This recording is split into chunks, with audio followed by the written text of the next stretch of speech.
All the sports news you need. Live.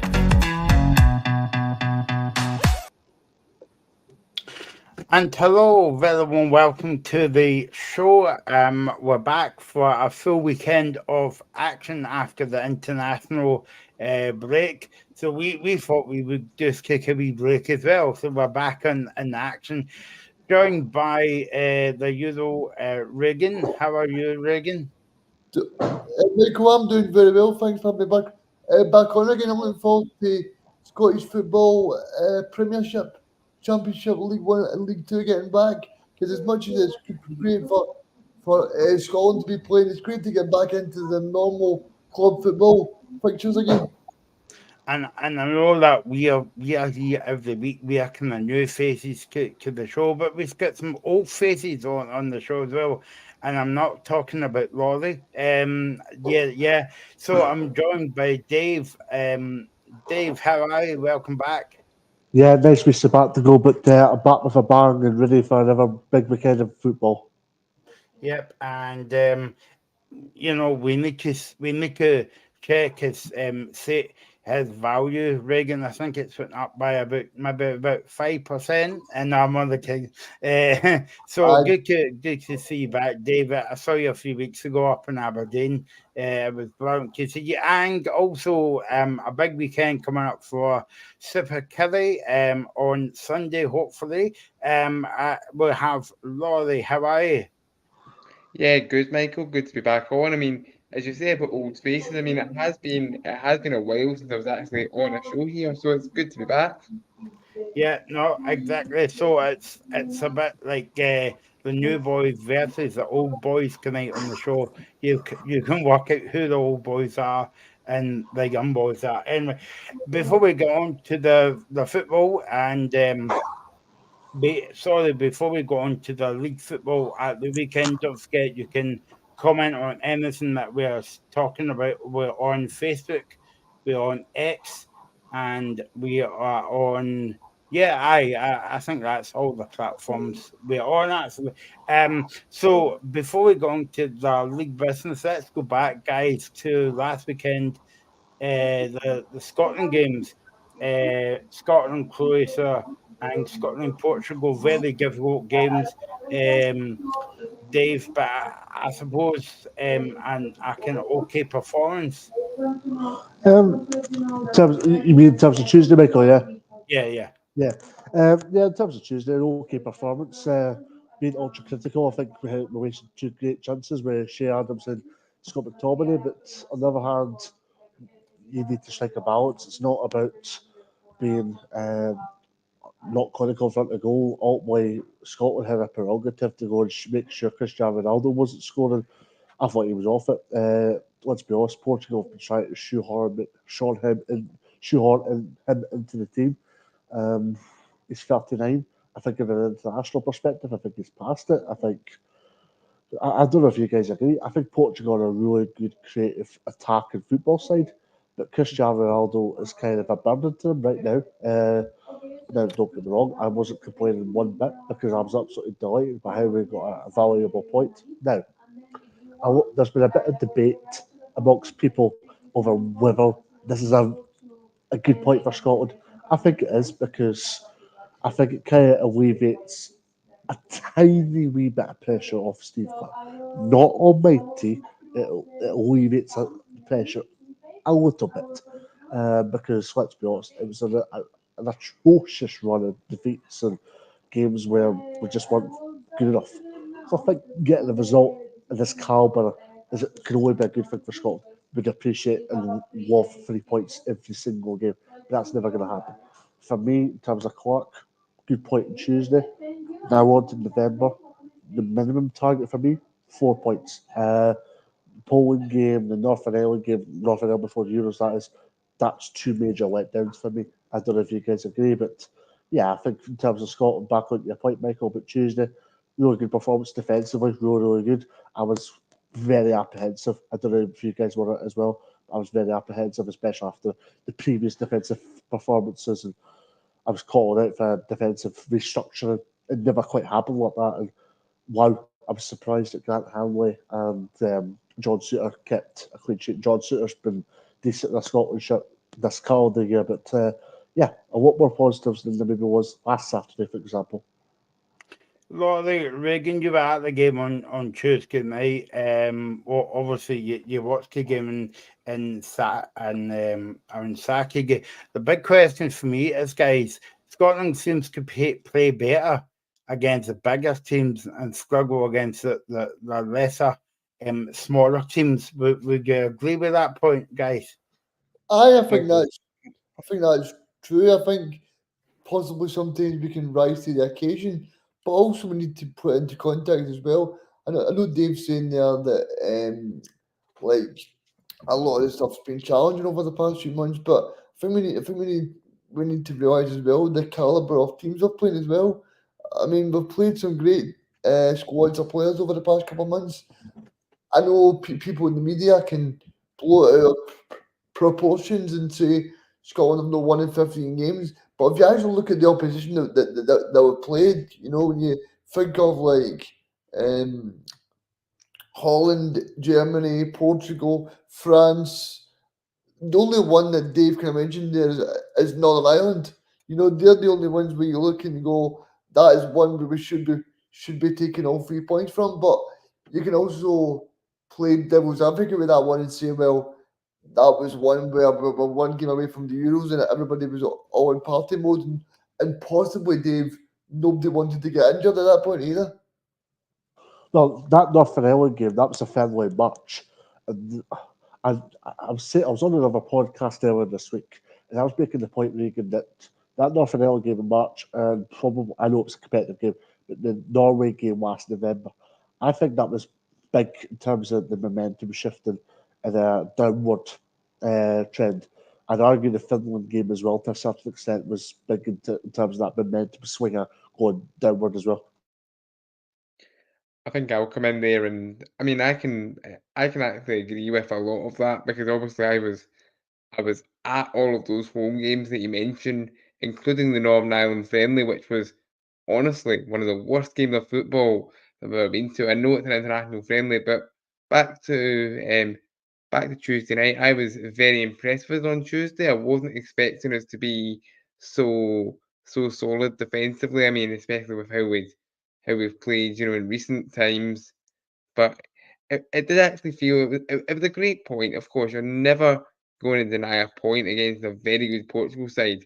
But there was that little bit of frustration of we could honestly have nicked that 1-0 with a little bit more cutting edge, really, at the top end of the pitch.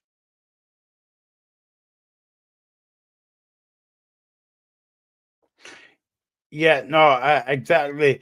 And I mean that chance that McTominay had in was it the second half as well? I can't quite remember, but if he kind of flung himself back it, I think that would have been a goal. Or else at least it would have made the keeper work as well. Yeah. So yeah. Like, but one thing I said to you guys, like, we've been doing locker room shows for a long time after the Scotland games, and we've been talking. The one thing I said that Scotland missed, and that was genuine pace. And I think Brent Dolt brings that. You know, look at the chance he had in the first 5 minutes where he puts the ball off for McTominay. If McTominay, if he heads the ball down properly, then that could be 1-0 to Scotland straight away. And okay, people can say, well, Portugal dominated the match. But I think if you look at overall, the Scotland determination was absolutely first class. Definitely. Yeah. Laurie, Paul Donaldson's made a comment here on YouTube. You'll be let us know what you think about tomorrow's game as well, Paul. I don't know if they're coming down to Glasgow, but he says, hi all, was at the Scotland-Portugal game the other night, was happy with a 0-0 draw. A decent result and performance, Dave, you know. Can I bring up Paul Zick's point, please, because I want to answer that question, please. Yeah. I'm kind of glad Paul raised this point, actually, because I was on another channel on Monday night and I made the point that I felt Nicky Devlin was better equipped to go and start the game. I had chances on Tuesday, just to answer your first question, Michael, but going on to this point specifically. Yeah, I feel. I don't know if you guys agree. I think Nicky Devlin's similar to Aaron Hickey in terms of the way he bombs on up and down the park. Now, Ralston, to his credit, on Tuesday, he bombed up and down the park. He did what Hickey would do, and that for me was surprising. To be frankly honest with you, Ralston was decent enough, and then Nicky Devlin came on, and without being biased either me or Paul, obviously Nicky Devlin made that crucial block at the end. So Nicky Devlin had a huge part to play in the game. But yeah, I think the fact that Ralston had a solid enough game on Tuesday, and you've also got Nicky Devlin that has made a considerable contribution to the game as well. I think it's a welcome dilemma for Steve Clarke, because the last thing Steve wants is players not being good enough, and players that quite simply are going to give him headaches just because they're surplus to requirements. Now it's a welcome dilemma for Steve, because players are putting in good performances that are going to give him headaches in a welcome way, as in getting a start for Scotland. I think from an Aberdeen point of view, from a Celtic point of view, tomorrow could be humongous in this, by the way. I think whoever comes out on top of that Devil v Ralston battle, that could be huge in terms of who maybe starts at right back for Scotland in November, because Hickey will not be back this calendar year. Let's be honest. So, yeah, that's going to be an interesting battle between Hickey and Devlin and Ralston moving forward. Regan, last comment to you before we dive into this weekend's game. So, hopeful going into the doubleheader again in November. Yeah, and I think I was talking to you the other day about that if we get a third place, Michael, then that could get us a potential playoff with the teams in the B League. So, like, I know people were saying, well, it's probably a good thing we get relegated because it takes us down to a level. Because a lot of people are saying that maybe the A level is a step too far, but I always think you want to test yourself against the best opposition possible. So I think we've shown over this time as well. And for all these people questioning Steve Clarke, like, of course I question Steve Clarke at the European Championships, but I think when you take a step back, Michael, and you say, right, well, we're actually very happy, because at the end of the day, if you look at Croatia, you look at the Portugal game, all of these games have been one goal.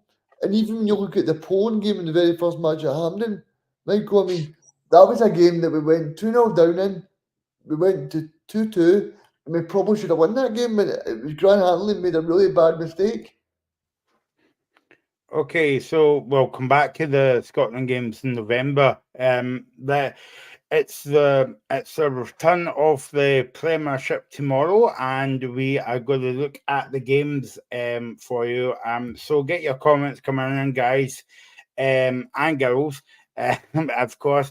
And we'll be here until 7 o'clock. So let's look at the games for you. The first one up tomorrow is, there we go, Celtic and Aberdeen, Dundee United and Hibs, Hearts and St Mirren, Motherwell, Dundee, St Johnstone and Ross County. It's a bit of a funny feel to that game, actually, because obviously it was meant to be the first game for the new Simo Valakari, but apparently there's some issues up with his visa, so he won't be in the dugout tomorrow.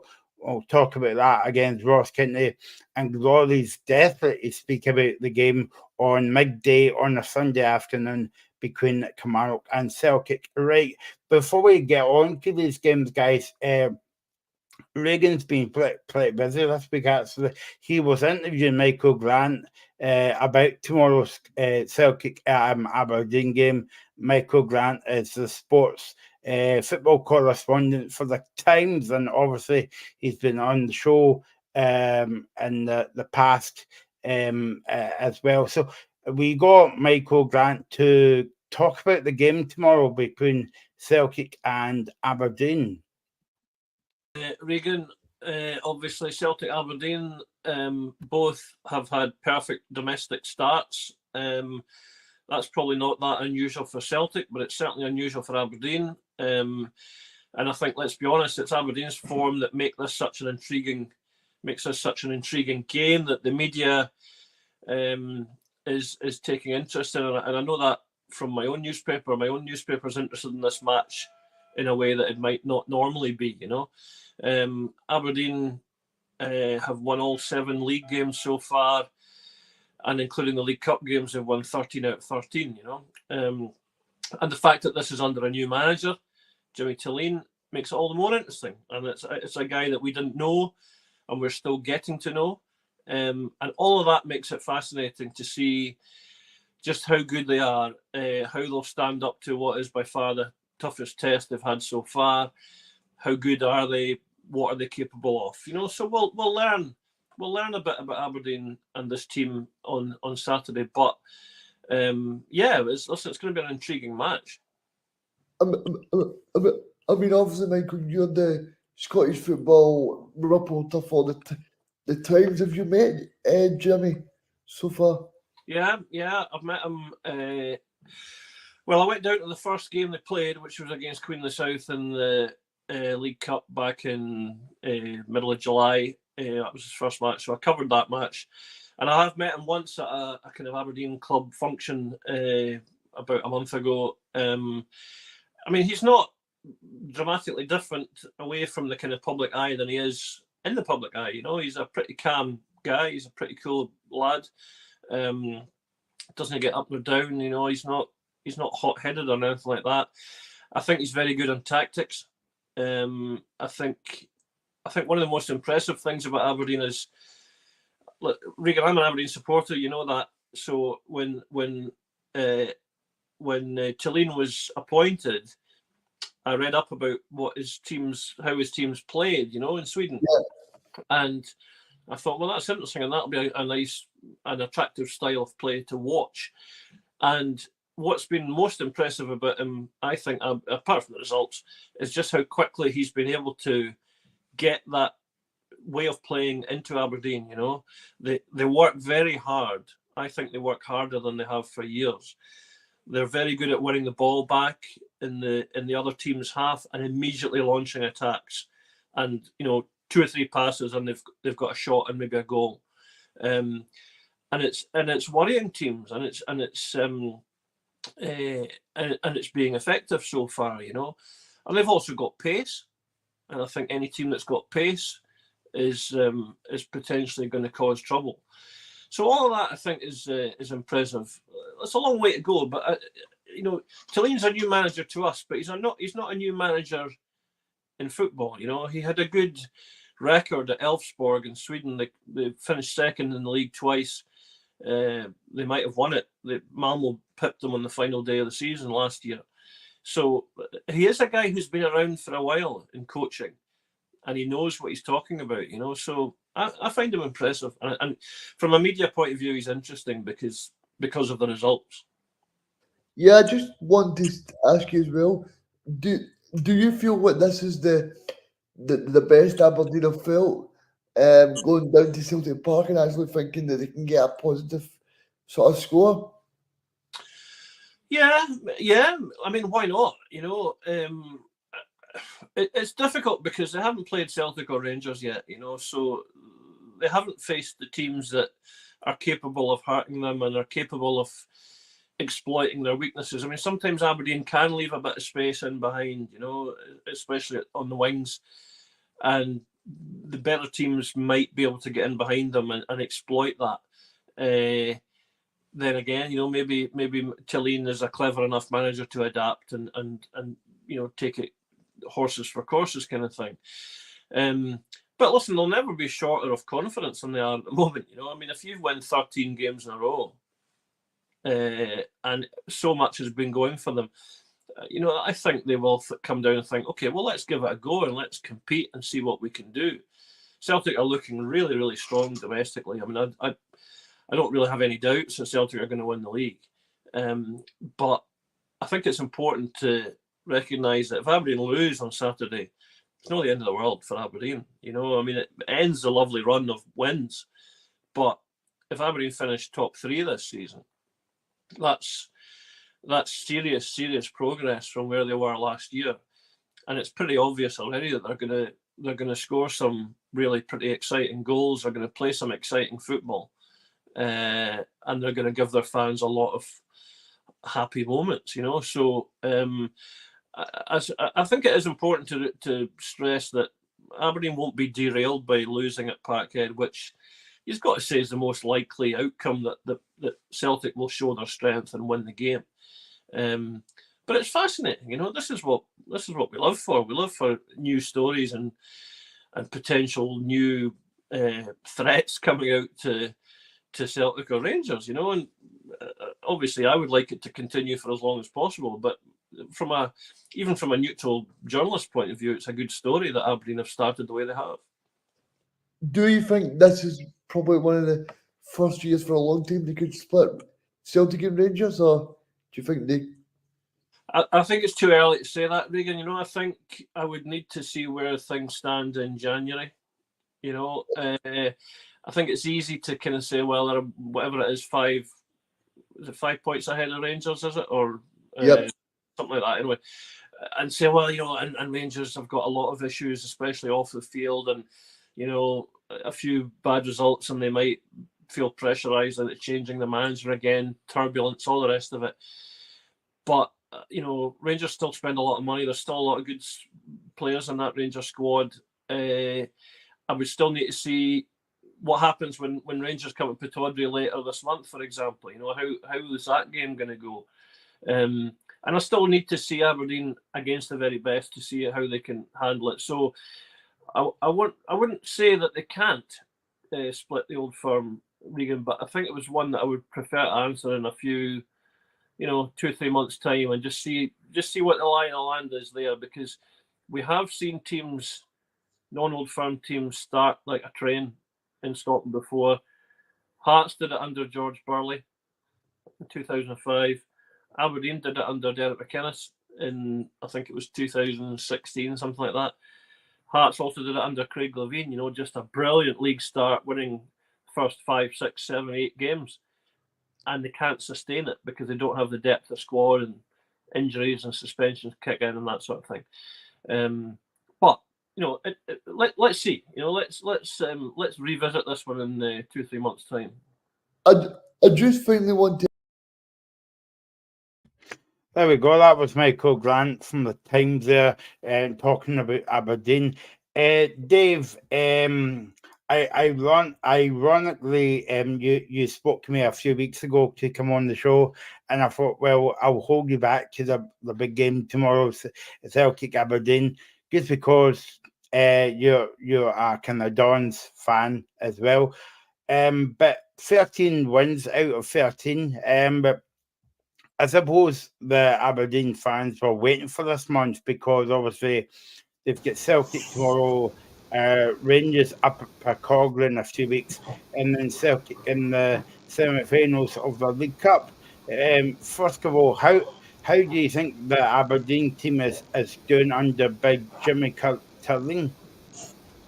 Yeah, I think this month the word bandwagon's been bandied about by certain sections of the media, understandably so, because you could argue a lot of the games that Aberdeen had won in the earlier part of the season was against the teams in the lower half of the league, or teams that have lower resources in comparison to teams such as Aberdeen. But I think victories such as Dundee and Hearts in particular was a big.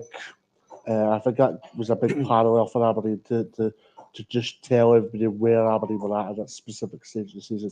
Warren, I don't know if you agree specifically, but I remember when we played St Mirren and Kilmarnock, I didn't really look at those games in greater detail, really, because I'd argue that St Mirren and Kilmarnock were still a little bit undercooked from their European exertions. I don't think Aberdeen, as much as Aberdeen were obviously great on both of those games in question, I still think at exactly the same time.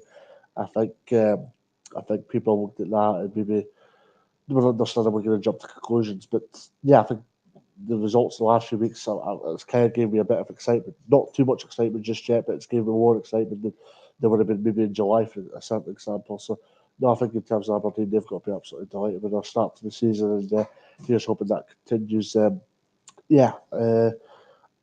going to be an interesting game tomorrow, because Celtic are a different proposition this season.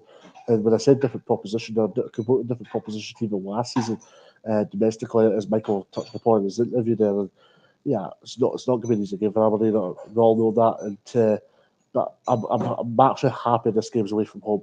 because if this game was at Pittodrie, maybe we had the 1-1 draw. Do you look at the game in greater detail apart from maybe stats and maybe specifics and metrics that happen within the game? If Celtic go win this game 1-0 tomorrow, maybe 87th minute winner from Ida, for example, a lot of people are going to look at this and go, right, there's not much to separate Celtic and Aberdeen at this minute in time. I know this is irrelevant to the point of conversation. Excuse me with the noise, by the way, to the public. But yeah, I think if you look at Rangers, if we were to go beat them in a couple of weeks' time, I think people will look at them in a completely different way. A lot of people are saying right now that Rangers are in complete disarray. There's no away from that. But back on the original point, obviously Aberdeen have a tough assignment tomorrow. Can I make a bold statement to you guys? And it's not surrounding Aberdeen, it's surrounding Celtic. There's no title race this year. There's no. Rangers are, even though they are a better side with Colant, Celtic are far superior to Rangers. The Aberdeen, interesting, but you'd argue they're superior to Aberdeen. If Jimmy Tilley wants to use that in his team talk tomorrow, that's much appreciated. But yeah, I'd argue Celtic are far superior just because of the acquisitions they've made in the summer. But for Aberdeen, as Michael touched upon that interview there, it's not the end of the world. It's not a crisis for Aberdeen if they get beat. The media, the perception of certain people within Scottish football make it out that there's a crisis at Pittodrie if Aberdeen get beat tomorrow. But then there's an old saying, "I get back in the bike when your legs are down," and that's exactly what Aberdeen look to do if they do get beat tomorrow. Before we, sorry, Robbie. So can I just quickly jump in as you were saying about maybe when you were playing the likes of Kilmarnock and St Mirren, maybe they were a bit undercooked because of their European excursions. I think I can only really speak kind of accurately for Kilmarnock. I think that maybe has been the case because we had a pretty difficult start to the season, which we seem to be coming out the other side of now. Getting decent results. Away to St Mirren, getting the point. Getting that incredible comeback against Dundee, where it was really victory from the jaws of defeat, which I really did I really was not expecting. So I think maybe we were a bit undercooked, and hopefully we can now kick on. Of course, this weekend for Kilmarnock, which we'll get on to, is going to be a tough test. But I think as for Aberdeen, though, it's really been refreshing. Jimmy Tilley has been a real breath of fresh air, almost in a similar vein, to how Postecoglou was a few years ago. Or that's how it seemed to me. That's sort of just different perspectives, different way of looking at things, fresh blood, which is something that Scottish football can sometimes be, accused of lacking, really. And that's a good point that Rollie's made, Dave. But Regan, if I can bring you in here, like we always talk about like clubs looking at British managers or manager from Spain and Italy, but just going on Rollie's point there about Celtic with Postecoglou and Aberdeen going in for Jim McCurlin from Sweden, they're actually like thinking outside the box as well. Now, I'm not going to sit here and say Aberdeen's going to win the cup. They're going to qualify for Europe and they're going to take second place. That's not what I'm saying. But Aberdeen are a big kind of like force in Scottish football, and it's brilliant to see. But it's brilliant to see that clubs are looking outside that Euro box in terms of like Spain, Italy, for managers, Yeah, because when everybody loses their job, I mean, Dave and Laurie will tell you, working in journalism, people in media go like that. Oh, is it going to be Jack Ross, Stephen Robinson, Derek McInnes, Derek Adams? It's always the same names.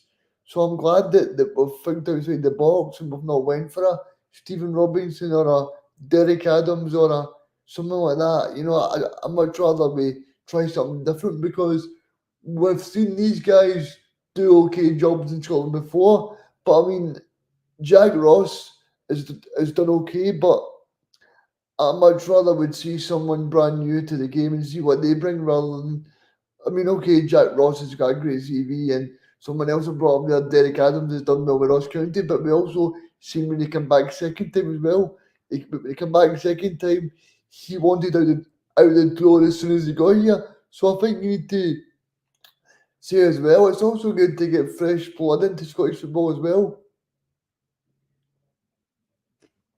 Dave, is obviously it's still early on in the season as well, and fans can get carried away because I think that's their job sometimes. But as a fans buying into Jimmy Turling's style of play, I mean, I'm looking forward to seeing Aberdeen tomorrow because I've only saw them in highlight packages.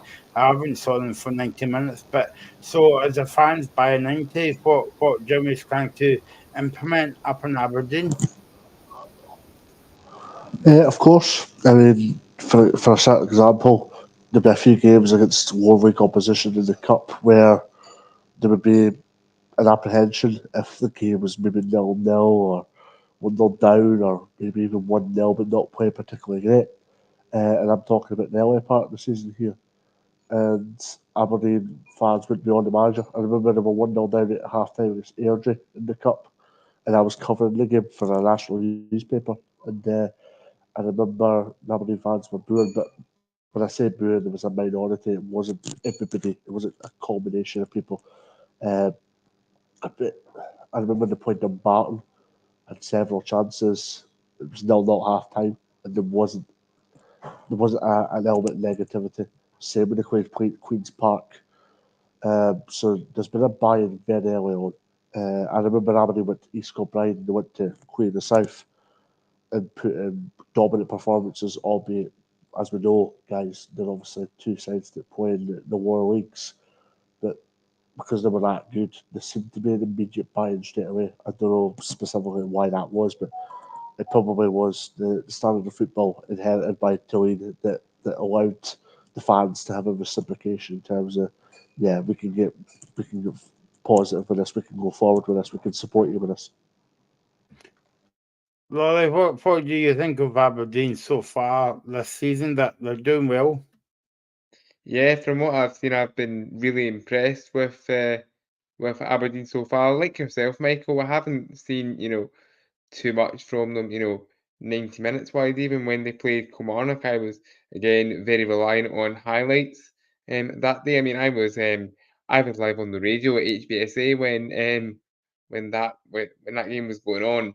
And obviously, I saw a little bit of the first game that they had against St Johnstone, the first league game, sorry, and they looked, decent there, but it was, early days. But I think obviously tomorrow's game will be the first kind of big test that Jimmy Tulane has had, and it's just a real shame.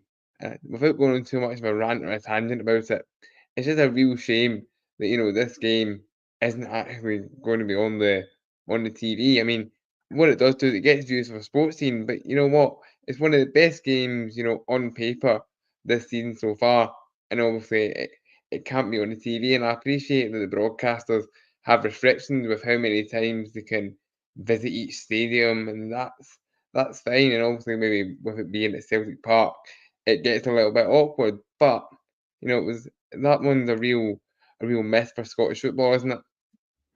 Yeah, no, I was going to say, Reagan, I'm not getting on my high horse here as well, but yeah, that would have been brilliant to see that game tomorrow. But what are you expecting tomorrow, Reagan? Because it's a top of the table class, and because we're that used to seeing Aberdeen teams like that coming to Parkhead and Ibrox and sitting in. But do you think they'll have a go tomorrow?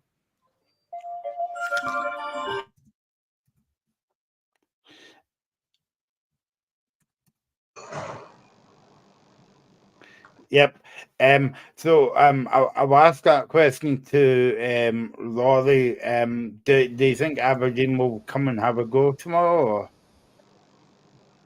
Yeah, I think they will. I think they've got every right to come to Celtic Park and have a go. Celtic have been very impressive this season, of course, but I think Aberdeen, in my mind, have just got to go for it because I mean, what have they really got to lose? I mean, what, 13 wins in 13 matches, and of course, 13 unlucky for some. But you know what?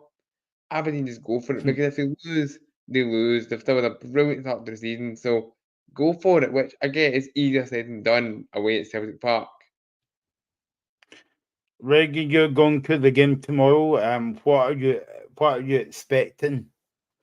I'm expecting Aberdeen to actually have a go, but I do know as well that the Aberdeen manager is quite a counter-attacking sort of manager. So it's good. I think it's going to make for an interesting watch, because when his team over in Sweden won the title, I think I was reading yesterday, in one match they had 32% possession and won the match 6-1. So Wow.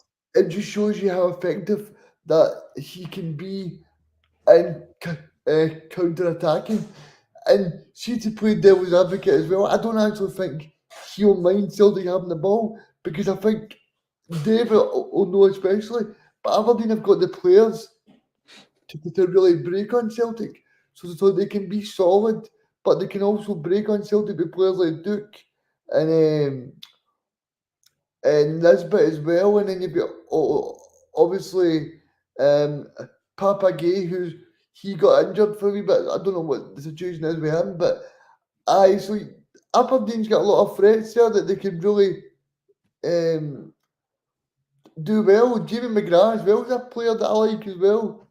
So I think they've got players in there that they think can really do something to Celtic. That and Neskinen that they brought in as well during the summer, he's been great for them. So no, I'm looking forward to seeing Aberdeen live. Dave, Jimmy Calvin held his press conference earlier today. He said the results speak for themselves at Celtic Park over the years for us.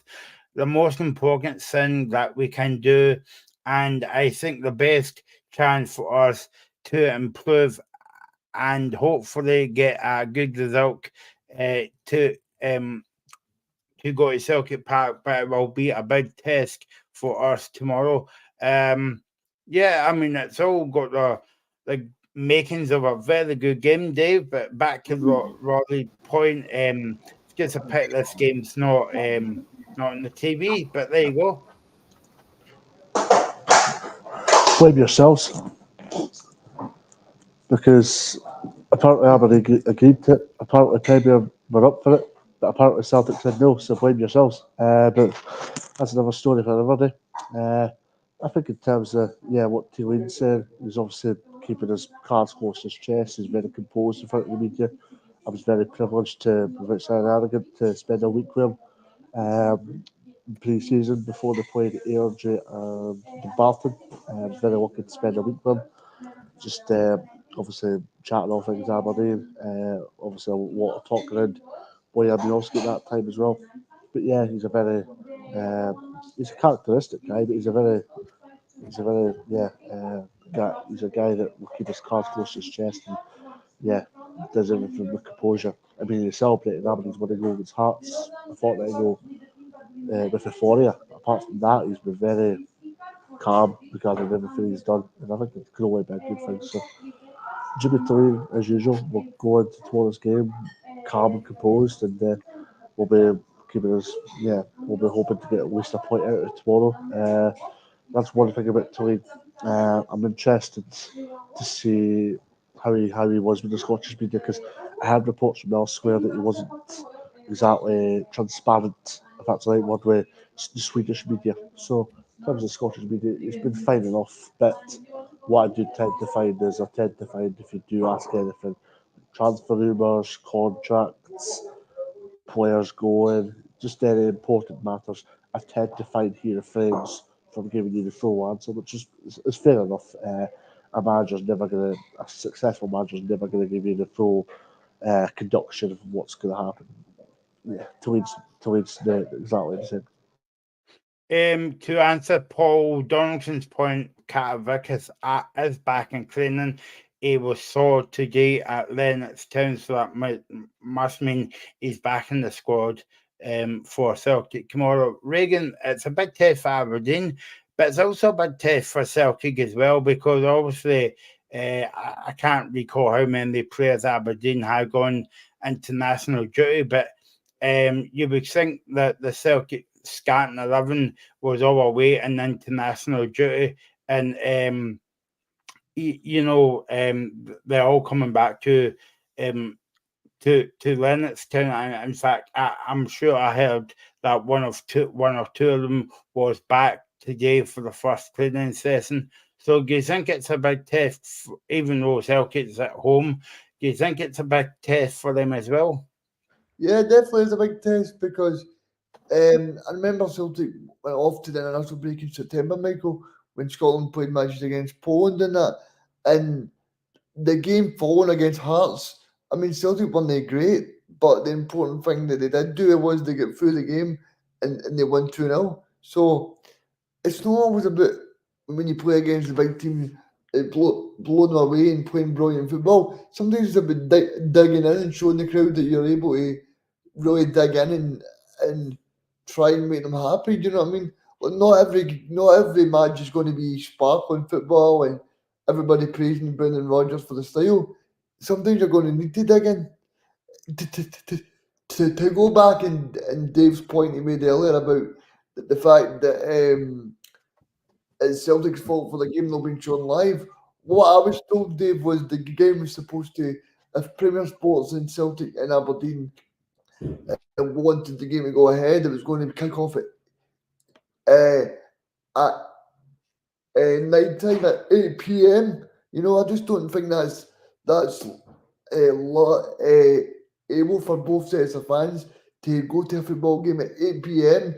And we also seen what impact that had on the Rangers and St Johnstone match. I mean, there was hardly anyone there. So I don't think it's a good thing.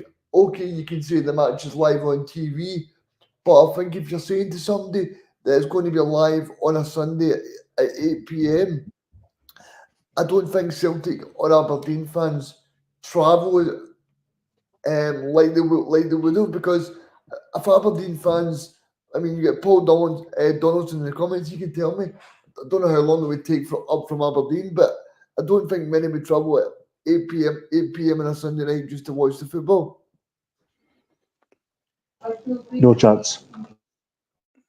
Laurie, final thoughts then before we move on to the other games, because this game's so interesting. Kind of like Brendan Rodgers going up against Jimmy Killen. He's never been up against him before as well, but he said today that I would be interested because obviously they play Aberdeen in 2 or 3 weeks in the League Cup as well. So it's going to be kind of like interesting. What they say is, before the cup final, it's a dress rehearsal, but I suppose it's a semi-final dress rehearsal. Yeah, very much so. I think it's going to be a tough one, because obviously when teams, tough one to call, because when teams play one another in relatively quick succession, very rarely do you get the same outcome. So I think it's going to be hard to tell. So obviously, if Aberdeen do get a result tomorrow, it doesn't necessarily mean they'll do it, in the semi-final and vice versa. But it's going to be a good game, and I look forward to catching the best of it on Sports Scene tomorrow. Will the Tulane juggernaut roll on, or will Brendan's boys come out on top? Time will very much tell. Yeah, no, you built that one up nicely, actually. Let's go away and watch the game. No, in fact, no. Yeah, so there you go. Celtic Aberdeen tomorrow. I would say the game of the weekend, but I suppose Laura might come back to me in a wee minute and say, no, it's not. It's Sunday. It's a big game, but we'll get to that as well. Let's move on now. Dundee United against Hibs, and I can't believe this, Dave, but this is Dundee United's first home game in a month. Yeah, it's been a while, is it? It's been a while. Interesting on this one. United obviously are a better team at home. Jim Goodwin's side have started relatively well. I think the next few weeks could give us a good indication where they're at. Hibs, they've got to go to Tawdry obviously Saturday. They've obviously got another few tough assignments in there as well. So it'll be an interesting one for United. Hibs, I think for David Gray, I think they need to start picking up wins. I don't know if you guys agree, but I think the pressure already is beginning to tell on David Gray. I think we're beginning to see this Edinburgh circus, if you want me to call it that. When I say Edinburgh circus, I mean a manager getting rid in one of the Edinburgh clubs every season. We've seen it in Gorgie already, obviously, with Naismith getting dismissed. But I think David Gray coming out and saying what he said in the post-match presser, saying his players weren't professional set pieces and all that. That's the beginning of the cracks as to a manager getting let go from a club. So, yeah, I think Hibs need a reaction and fast. I think for both teams, I think it's a massively important game for both clubs at this stage of the season.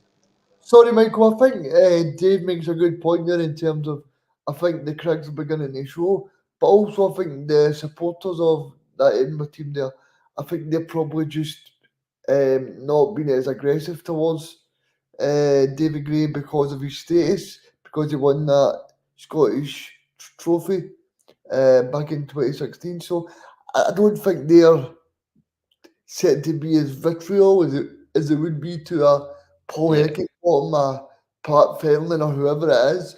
But it'll be interesting to see who they look at and try and appoint next. I did say 2 months ago, Michael, on this show with Good Graham, I did say that it wasn't a good look. The fact that the is it Todd from Bournemouth? He said that basically if it was up to him, he wouldn't have been the choice. So I think that kind of shows that the writing was on the wall for there. The fact that a board member from Bournemouth and Hibs is coming out and saying that David Gray's not his choice, I think it's right on the wall when your employer's not wanting you to be there. Let's go right, Lolly. It goes back to the opposite what we were saying about Celtic appointing Postecoglou and Aberdeen with Jimmy Killeen thinking outside the box. Well, Hibs has basically done the opposite of that. Yeah, very much so. But I understood it to an extent because obviously David Gray, as Regan rightly touched upon, is someone who is a hero amongst Highbees, and he always will be because obviously he was the captain that led them to that iconic Scottish Cup glory for the first time in over a century. But the thing is, the longer this goes on for David Gray, if he doesn't pick up results very, very soon, the more that kind of hero's reputation starts to kind of wane a little bit. And it's awkward. You see it all the time when promotions happen from within clubs, as it did with David Gray. Even from my own club, Kilmarnock, obviously we had a spell where Alex Dyer, who for a while was Steve Clarke's number 2, came in as a manager, and he was pretty awful as a manager. And I think Al Lee would have been honest enough to admit that, but it's kind of tarnished the guy's reputation.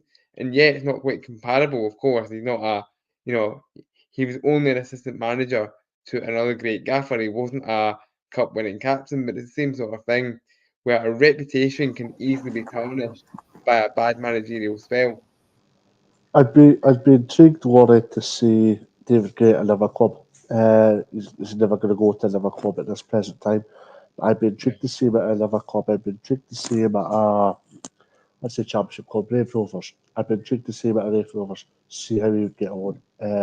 See if, because let's be honest, Raith have a lot of resources, and I know we're getting a bit sidetracked here, but I'd be intrigued to see how he would get on at a club of that calibre, to see if it's a different proposition for him compared to what it is at Hibs. That's $1 million question right now. Are Hibs still that $1 million? Are they still that $1 million dynasty that it's just getting hit bit by bit with darts. That's the $1 million question for me. Yep. I totally get your point about Raith Rovers. That make or a club like that. That makes complete sense. A good example, I suppose, would have been Stuart Kettlewell, who's doing rather well at Motherwell. On to him a little bit later. But for a long time, I was like, he's just going to be a Ross County manager. But fair play to him. I was going to say, Dave, you mentioned about before we actually go on to talk about the game there, but when you mentioned about Debbie Gray, his last comments on the last league game, I think it was against Motherwell, and he basically called out the players and all that. We all know who the last manager to do that was at Hibs and Celtic, Neil Lennon, and look what happened to him. Absolutely, I think there is a degree of legacy with David Gray, as the guys have touched upon, and I think that's going to be a good thing. But subsequently, at the same time, I also think you need an element of reciprocation where if things aren't going to go as well, I think you kind of need the fans heckling you a little bit just to get you motivated, to get you going again. I don't think they've got that to a certain extent. Now, let's be honest. Edinburgh Derby's in 2 weeks' time, is it? I think it's in 2 weeks' time. If Hearts go and win that 2 or 3-0, especially with the new guy Kitchley in charge, I think if they go and win that 2 or 3-0, I think it could be victory from that point. I think it could be infuriating for the Hibs fans. I think it'll be proper boxing match type stuff from that point onwards. It's going to be interesting to see how that all unfolds. Let's move on now to talk about the game. Laurie, we'll come back to speak about Hibs tomorrow and what we expect from them. But I mean, Dundee United's been on the roll for a month. Apart from that League Cup exit to Motherwell in the quarterfinals, have been going well under Jim Goodwin. Yeah, they've started really well, and they actually surprised me because, of course, they were somewhat stuttering in their championship title win, but I can appreciate how difficult a league that is to get out of. But I mean, to be fair to Jim Goodwin, he's done really well, and a bit of a theme tonight about thinking outside the box, and of course, Dundee United have brought in a few players, from abroad, and something that you kind of pick up is like Jim Goodwin seems to, appreciate North Macedonian football a fair bit because, and I'm sure Dave or Paul Donaldson or any Aberdeen fan can correct me here, I'm almost certain that Bojan Majowski was a Jim Goodwin signing. I think he was anyway. So clearly, Goodwin, he was, yeah. Goodwin has an eye for a player, had recruited well, and the team seemed to have gelled quite quickly. And having seen Dundee United in the flesh when they came to Rugby Park a few weeks ago, a couple of players who really impressed me were Will Ferry, the kind of young left back, and Lucas Stevenson, who I want to say is a winger on loan from, I want to say, Liverpool, and they two looked very impressive, got to be said.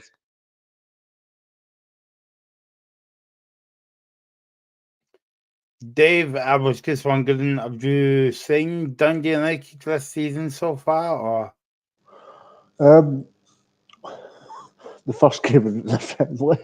It can make no judgments over because it's a friendly, and there's a load of trialists play those type of games. So competitively, no. But touching upon Will Ferry, yeah, I seen him obviously Warren against Brecon, and that was the start of him. He was impressive that day as well, albeit it was a friendly, but there was a lot of Dundee United fans clamouring over him after that first game against Brecon, so he kind of made an instant impact straight away. Lucas Stevenson, as you say, all from Liverpool. I read a bit of the Courier actually the other week that Lucas Stevenson said about how, because it was him that gave away the penalty against Motherwell in the Premier Sports Cup, and he was on about how he drove back to Liverpool and pretty much, was just with his family, and he didn't want anybody speaking to him. He was huddling his phone. He wanted to take full accountability of what had happened, and that even the question for the Tangerines. So fair play to him because he's improved since then. Jim Goodman was talking today at the press conference as well. I don't know if you've actually saw Dundee United's press conference, but it's actually pretty cool because they give you a countdown of 20 minutes, and it's up on a platform, should we say, and it's they got it as premiere, and with 2 minutes to go, they've got the big countdown. I thought that was pretty cool, so I look forward to seeing that next week. But Jim Goodwin said, Rory, that it'll be good to play at home. It's been a long time. It's been about a month, so we are looking forward to playing in front of our own fans. We had a few different games on the road. We are on a good run of form. Hibs are a good team, but we need to focus on ourselves. Yeah, I think as cliche as some of the focus on yourselves kind of stuff is, it's very much true. If you're Dundee United, you've started well, but your aim really is still to, stay in the top flight and be a solid mid-table side, and that is what Dundee United are doing, if not maybe even slightly better than that. So I think what he said is right, and I think they've been unfortunate with the lack of home games. I mean, to be honest, I can feel that because, I mean, for me, although we're in like the middle of October, it kind of feels like this season, maybe I'm speaking as a Kilmarnock fan, but this season has been very stop-start, it feels like. I feel like we haven't got into a proper rhythm of it. Maybe it's because obviously, Glasgow's big two are in, the Champions and Europa League, Hearts in the Conference League as well. It feels like there's been so many games moved around, be it for European commitments, television, etc., etc. And I think maybe Dundee United have been, have kind of fell victim to that a wee bit. And I think that's a good point. We're going to move on to that point later on, Dave, about managers has been asked the question in older press conferences. Apart from Celtic and Rangers, I would think off memory, and most of the guys were asking them, do players never get a break off in terms of the international break and stuff like that? Well, get your comments coming up on that because we're going to speak in that coming up soon. But for Hibs, Dave, that David Gray was talking today also, he says that it was a infuriating result against Motherwell the last time out. Dundee United will be a hard game, but we need to beat them. So, but they've made a good start to the season. But again, it's on the focus on isn't on us, Dave. So, we've spoke about David Gray and all that. Do you see that there's any changing to the system that it's doing at the moment, or? Managers will tell you they believe in a philosophy, they believe in a way of working. David Gray will be believing in his current process. Is it working? Probably not. Hibs fans will not accept mediocrity, they'll not accept top six, they'll not accept, Hibs fans will not accept, obviously, being in the Premier Sports Cup next year. So, yeah, I think tomorrow will give us a good idea because I think when you get a bad defeat like that and the manager coming out pretty much berating his players in the manner that he did, I kind of feel the next game kind of gives you a big idea as to where things are at. So it could be interesting from that perspective. Just want to touch on a point that you raised about obviously international break and managers feeling a bit frustrated about how there's too much football. Tony Docherty was speaking to the broadcast media this morning and made the point about how the break came at a good time for Dundee because they hadn't been getting results. Obviously, they got beat by Warriors Killie prior to the international break there. And they've not won a game, for example, since Luke McCowan with the Celtic. So obviously, they're a team that's struggling in confidence, and they're a team that probably needed a good breakaway. And yeah, I remember when they played Aberdeen. Aberdeen deserved to win the game. I remember Dundee were fairly competitive within the game. So yeah, I think I think Tony Docherty's got a very valid point when he made that. And yeah, I think international break can come at a good time, but subsequently as well, that's irrelevant to the point we're making here. There is probably too much football, but then at the same time, there's a balance in that because players want paid good money, players want paid lifestyle wages that they don't need to just go and have McDonald's and KFCs all the time. They want good wages that they can go to restaurants and go to hotels and go away on weekends that they're not playing football. And they want to have mortgages, good cars, whatever have you, good houses. So yeah, I think in terms of that, there's a balance to that because you need obviously players don't want to play too much football and they're burnt out to the max, but subsequently at the same time, you've also got a balance to that with the fact that punters need to pay their money to come into the gates, and if they don't come into the gates, the players aren't getting wages. It's as simple as that. Yeah, no, exactly. I suppose it could go one or two ways, rather, like if the team's not in form and all that, you would love the break. But when your team's on form, you hate the break because everybody goes away for 2 weeks. So it's a kind of like we like we're saying in the West of Scotland, chicken and egg kind of like situation as well. Dave was saying, Laura, about the fans might be on David Gray's back if they don't get the result against Hearts in a few weeks, even though Hearts have been buoyant by their new manager. But am I right in saying that the fans might be on the backs tomorrow if they don't get a result away to Dundee United?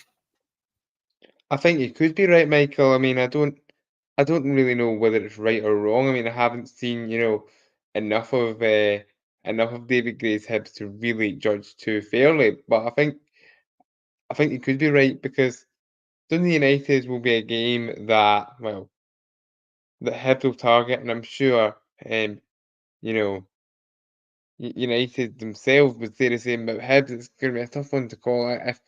I'm not going to give a full-on prediction, but a draw wouldn't surprise me, kind of thing. But like, it's a tough one for Hibs and David Gray. But he is very much on a kind of sugary peg, isn't he?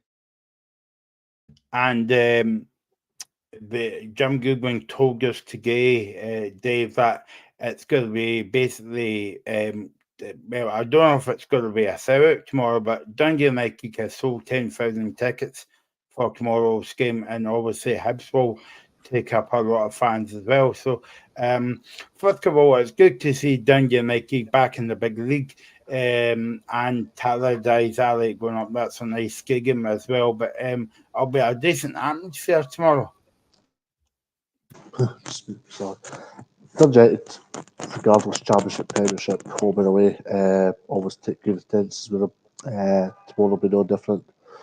The fact that tomorrow could be a sellout is some going for United because, yeah, there has been times where they've been very, very much in the dark clouds coming in. So I think United will be delighted with the crowds they're getting. And even last season, they were playing games like Abroad, for example, and they were almost sold out, and that's against part-time opposition. So, no, it just shows what United are doing both on and off the park, and they're away from what was a very negative time with obviously the Tony Ashgar days, and they've obviously got new ownership and new owners and new structure at board level behind the scenes, but also they've got a solid manager, Jim Goodwin, that will get his players tough to beat, we'll get his team tough to beat, should I say, and we'll get them on the front foot, really exposing teams whenever they can. Okay, before we let Dave out of jail and out of the show, let's move on to talk about the Hearts and St Mirren game. Obviously, I think the headlines has been written off the park before the game starts with the new Hearts manager, and obviously Sean Rooney from St Mirren. St Mirren has let him go. And we'll leave that conversation there, you would say. But moving back to Hearts, a new beginning again, new manager at Tynecastle. What do you think, Laurie? I've watched Neil Christie's press conference on what was it, Wednesday. Again, you know, it's a 50-50 split. Some fans like him, some fans don't like him, but you've just got to back him. Yes, absolutely. If you're a Jambo, you've just got to try and back him. Although I understand why they might be a little bit resistant, because he is on paper a bit of an underwhelming appointment, you could say. I mean, he's had, multiple spells, in charge of Blackpool, including where he led them to promotion from League One into the Championship. But my only real lasting memory of Neil Critchley was when he was the replacement for Michael Beale at Queen's Park Rangers when Beale came back up here, and I don't think Neil Critchley lasted very long in the job at QPR. I mean, they went from when Beale left QPR to come to Rangers. They were kind of at the kind of top end of the Championship, and I'm sure by the time Neil Critchley moved on, they were very much at the wrong end of the table. Granted, that's a couple of years ago now, and I can't really speak for whether he's learnt from that. But I mean, he's not the sort of person that many Hearts fans would have had in mind. I imagine Hearts fans were very much inspired by, as we touched on earlier in the show, the likes of Jimmy Tulline, and maybe thinking outside the box, as we said, maybe a manager from abroad, or just someone a little bit different, of course. They went for Critchley in the end. There was the guy they were close to getting, can't remember his name now, from Norway, who maybe would have fit that bill. And of course, Derek McInnes' name was mentioned, but there wasn't too many candidates put forward for it. But of course, if Hearts see someone in Neil Critchley, you wish the guy well, because he has a very good squad to work with. Someone just isn't clicking this season. Yep, and good evening to Graham. He's watching the show, wherever you are, Graham. In the Big Bag World, he says Critchley wasn't wasn't the appointment, but basically he says that you've got to get behind the manager as well. Dave, it's like going into what they say, going into the fire pan, or the other way about, because tomorrow that is got St Mirren at home, and then Thursday night at 6:15 he's got a big European game. Yeah, back to in the fire. Good to just see how he gets on. I think tomorrow you've had 3 or 4 training sessions. So we'll just see how they've evolved since then. Obviously Thursday, big European game, but that's why he'll have taken the Hearts job. That's something he'll embrace, that's something he'll look forward to, and that's something he'll look to get back on side there. There's a good point made, I can't remember who said it now, but he's got a big 5-game period between now and international break, because if he doesn't do well, he's suddenly under pressure straight away now. He's not going to get evicted from his job within a space of a month, but I think subsequently at the same time, I think for Critchley, I think if Hearts fans demand success, not in terms of winning the leagues, but demand success, and if he doesn't do that, then yeah, he's on a hiding to nothing immediately. Yeah, no, definitely.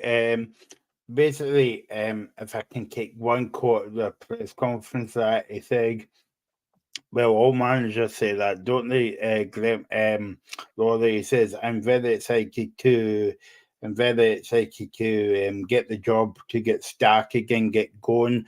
Talking about going, I think Dave is.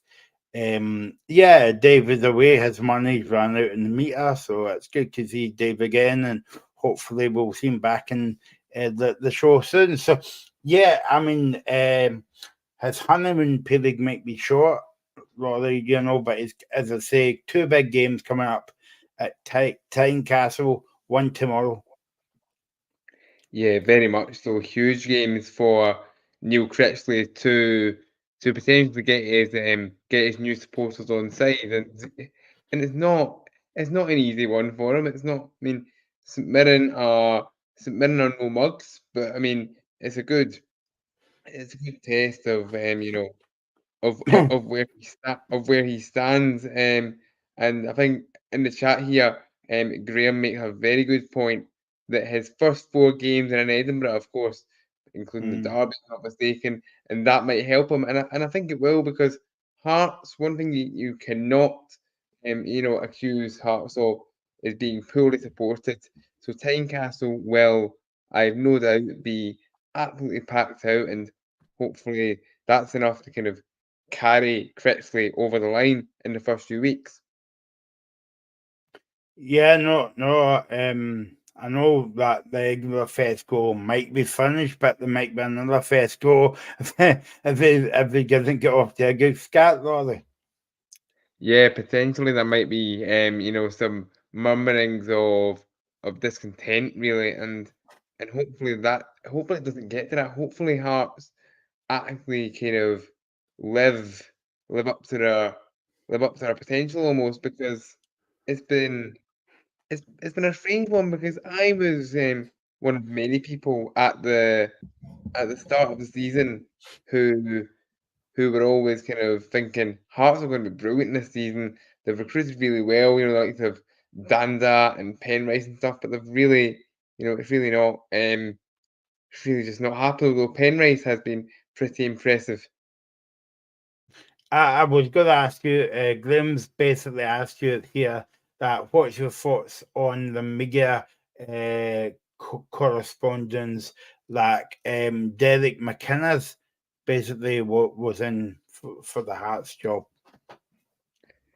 I think to answer, Graham's point about a sporting director, I think there's a solid chance that is correct, that McInnes maybe wouldn't work under one, because at Kilmarnock he does have a recruitment manager working alongside him, Russ Richardson, who we headhunted from Liverpool, but McInnes always has him by his side, had him at Aberdeen and at Bristol City. But when it comes to how things work day to day at Rugby Park, it's basically a case of McInnes calls the shots. You've got, of course, the board of directors above him, and obviously just below the board of directors there is our general manager Greg McEwen. But when it comes to football matters, it's basically McInnes and McInnes alone. So I think at Hearts that's very much not the case. So I think there would be a little bit of resistance when it comes to working with a sporting director.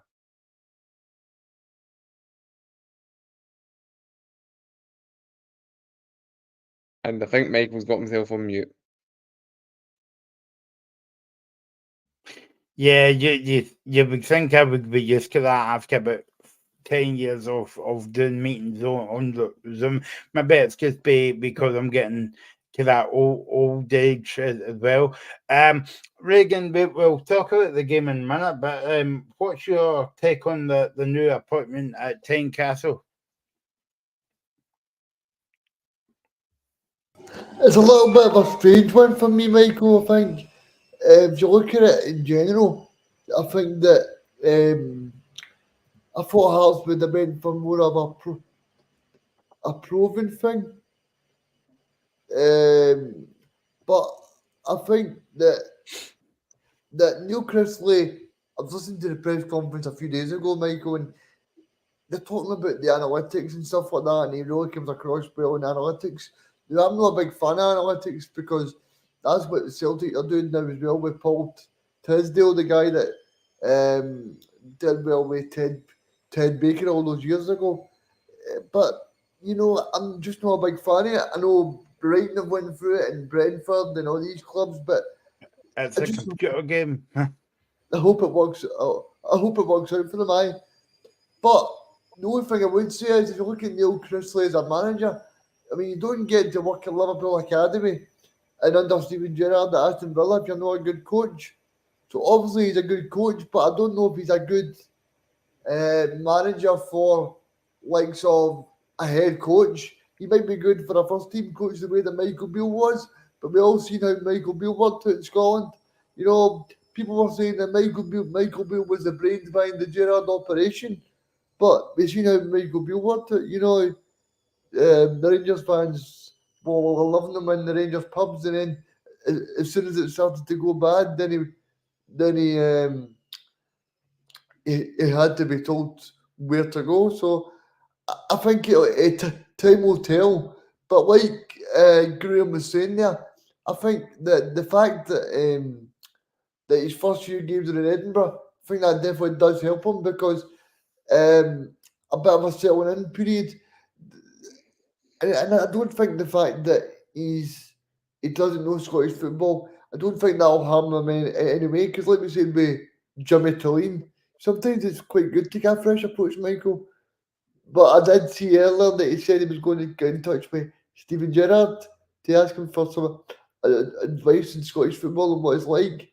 And I remember Stephen Gerrard managing a famous defeat to Hearts in the Scottish Cup. Graham might remember it when Rangers were denied a Stonewall goal.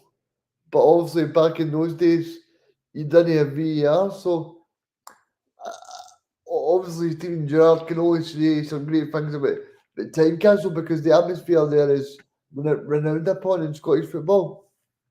Laura, I just wanted to touch upon Regan's point, and I suppose that analytics was mentioned maybe more than once during that press conference. Are you worried about the game, like in terms of is football beginning to be a bit of a computer game? Yeah, I get what you're saying. It is like we're all trying to, play Football Manager. Really, I mean, I've got to say I am a bit of a FM addict, but yeah, the analytics when they're used properly, it can work out really well. Best example of it, and this is why Hearts are pushing it. Obviously, best example that we can all see is probably Brighton. Down south in the English Premier League, and of course there is some chat going about just now that Tony Bloom, the kind of man behind Brighton, is looking to invest into Hearts. So I assume that is very much why they're looking at analytics so much. But yeah, it's you don't want to overuse them. I mean, they say the stats don't lie, but sometimes stats can cover things up, if that makes sense. Yeah, I mean, I would maybe, I could maybe disagree and agree with Regan. Like, you see stats at Africa football games, whether it's tomorrow, the Champions League games on Wednesday night. But the bottom line is, all supporters are interested in is, have your team won the game? I think that's spot on. I mean, the big example I can use is Ange Postecoglou. Ange Postecoglou plays really good football, Michael, but a lot of the talk down south at the moment is Ange going to lose his job because he's not able to adapt his play style? Because the problem is, it's okay playing great football and going 2-0 up, but you're able to see the job out, because that's what's happening to these football coaches like Brendan Rodgers. It's okay, Brendan saying, well, we're going to play good football, but it's okay playing good football against Borussia Dortmund, but you're going to get beat 7-1, so you want to also strike that balance to your game as well, and it's okay to play expansive football against Aberdeen and Hamilton Accies because they're not going to challenge you, but when you come up against Dortmund and Brighton respectively, that's when you need to say, right, they've got international quality players that can really, if we're not careful, then that's something that needs to be adapted. I want to bring up this point, Michael, that Graham talks about, that saying that he talks very well and it's going to take 3 or 4 transfer windows. Now, I'm sorry, Graham, but he's not going to get 3 or 4 transfer windows because you're lucky if he gets one. Because as you know, Graham, your team at the moment are bottom of the table. So if it's okay, I'm talking well and saying, well, he wants 3 or 4 transfer windows, but if he doesn't win games, then he's not going to get that. So I think right now the prime responsibility for him is not to do anything fancy and do all this press rubbish. It's all about trying to go in there, trying to get a style and saying, right, well, the most important thing here is that Hearts fans go home happy and they get 3 points, and also the fact that you like, even if you don't finish in the top 4 this season, which I think will be difficult now because Aberdeen are somewhat 19 points ahead already after only 8 matches. So I think there needs to be a bit of a reality check, but also I think the main objective for him is to get into the top 6. But he should be doing that. But like, we all know managers can talk. Well, the big example I brought up last season was Stephen Naismith, but I think one of the reasons why that he was afforded time was, I said this to Graham last season as well, was Shankland was the only real player that was scoring goals. And people will say, well, that's his job. Like Roy would say that as well, and Sky Sports that's his job. But at the end of the day, he was the only one contributing, and now he's not contributing. Nobody's scoring the goals. So, but something else I do find interesting is, have you ever noticed, guys, that whenever like Aberdeen have a bad season, then Hearts do really well, and whenever Hearts have a really bad season, then it flip flops to the opposite team. Yeah, very much so. It's something that I've noticed. Although it tends to be normally one of the Edinburgh teams do well and the other doesn't. However, both of the Edinburgh teams this year seem to be struggling. Of course, early days, but I do notice that. And obviously, as you say, Aberdeen are going great guns. Whilst Hearts are really, really struggling. But the whole thing of we can't have two Edinburgh clubs doing well is is an interesting one. It really is a kind of strange one because the Edinburgh clubs are two huge clubs in Scotland, both very well supported. If we both of them doing well, as well as of course the big two in Scotland's biggest city, of course they're always going to be first and second probably. But then who knows for Aberdeen at this point? Could we ever have a league where all the big city clubs do well? Probably not. The odds of it, to have, 4 teams out of a league of 12 doing well, even though they've maybe got the best resources, is seems to be fairly slim. And I'm no statistician or mathematician. I know Graham's done his holidays down in England, Michael, but I wonder if he's still in the comments. I want to ask my question on because something that Andrew, the sport director, said today as well was that the fact that on his record is bringing through young players, but I've heard that every manager under the sun say we're going to bring through young players, but it never actually happens. It never happens. Every manager goes like that. Oh yeah, the idea here is to bring through young players, but they never do it because of the pressure. And I think that's my point, Reagan, that when we talk about Scotland, like, nobody's actually coming through their ranks. Like, who's going to be the next Ryan Kliska? Who's going to be the next Andy Robertson? And nobody's actually coming through their ranks as well. But yeah, it's an interesting subject. But let's talk about the game now. Laurie, what are you expecting? Obviously, there'll be a 5-minute honeymoon period, and if Hearts doesn't go off to a good start, they'll tell the fans will tell them. But what are you expecting tomorrow at Tynecastle? Yeah, I think it's going to be a very, very competitive game between two pretty solid sides. I mean, Hearts Hearts would have maybe on paper saw themselves as favourites, but St Mirren will, of course, go in, fancying their chances. Of course, everyone knows what they're getting with a Stephen Robinson team at this point. For Hearts, though, as you said yourself, Michael, it feels like there'll be a 5-minute honeymoon period, and then potentially the crowd might not turn or get on the team's back, but kind of get a wee bit impatient. So I think for Hearts, a good start is vitally important, and maybe that's just something that could kickstart the season. Reagan, what about you? What are you expecting tomorrow? in terms of Hearts and St Mirren, I expect it to be a difficult test, but I expect Hearts to dominate the ball. I expect there to be a lot of fanfare over the new manager. I don't know if Graham will be there for his first game in charge. I know he'll probably be there on Thursday night, even though it's a 5:45 kickoff in the European, but we'll be here live, so make sure you tune into that, everybody. But I'm expecting tomorrow to be a difficult one because St Mirren, they always kind of make it hard. I don't know if your pal is back, Michael. Is he back? Mark O'Hara? Is he back? I've not heard anything, but he's been very injury prone this season.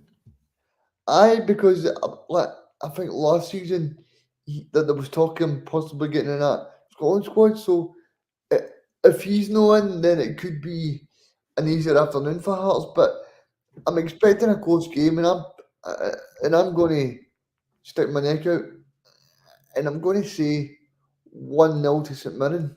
Oh, Graham said 2-1 in the chat, but you would expect Graham to see a Hearts win, and I would be very surprised if he said 0-0. I'm just saying that because I don't see where, apart from Shankland, I don't really see where the goals are coming from.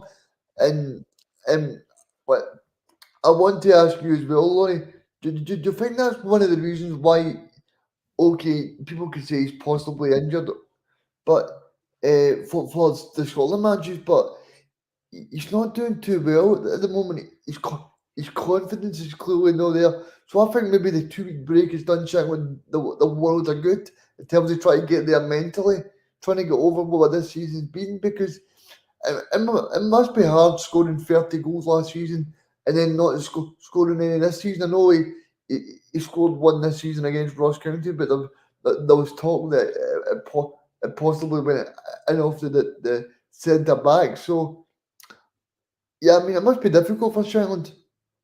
Yeah, definitely, Regan. I mean, it hasn't been a good start to the season for him at all, but time will tell on this. We'll see how Neil Critchley uses him, but you could argue that some of it was down to Stephen Naismith, who was playing Shankland in a kind of deeper, more withdrawn role, where he seemed, to me at least, whenever I saw Hearts, a heck of a lot less effective. So, yeah, but as you say, Regan, even last season, Shankland at times carried that Hearts side, and of course, within the Hearts team, there's some real creativity in there. I mean, the likes of Danda and Spittle, two great signings, two great free transfers who we haven't seen, the best of yet. And again, I think Blair Spittle was another one who Naismith was playing in a kind of deeper role rather than letting him have the freedom to express himself and get forward. So it is, it is kind of tough to say about Shankland, but I think eventually Lawrence Shankland will come good because, I mean, natural finishers like Shankland never forget where the back of the net is. And we Megan for Scotland as well. Graham says, interested to see how we start the game tomorrow and see if we press and stack quickly. Yeah, I think Yeah. Sorry, I think that's an interesting point that Graham makes there, because I think the longer it goes at 0-0, I don't know if Graham agrees, but I think the longer it goes at 0-0, then the more St Mirren will grow in the game, and the more the fans will become frustrated, they'll become anxious. But I think it's so important that Hearts get that early goal just to show everybody down. I think the new manager will be saying that as well, because you want to make an impression, because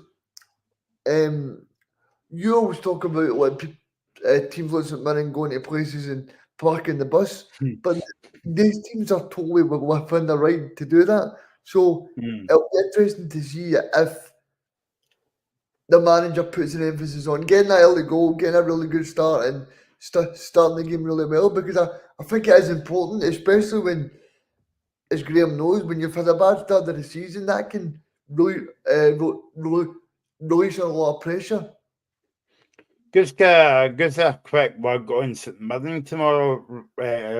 Laurie, what are you expecting from them going to a very intimidating atmosphere and plus the new manager as well?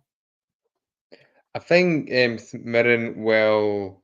I think St Mirren will be, ready for that. They've, been to Tynecastle enough time. I mean, it's intimidating, as you say, Michael. I mean, it is one of those places that teams maybe do dread to go to. But I think St Mirren will, go there with confidence. I mean, St Mirren are not a bad side.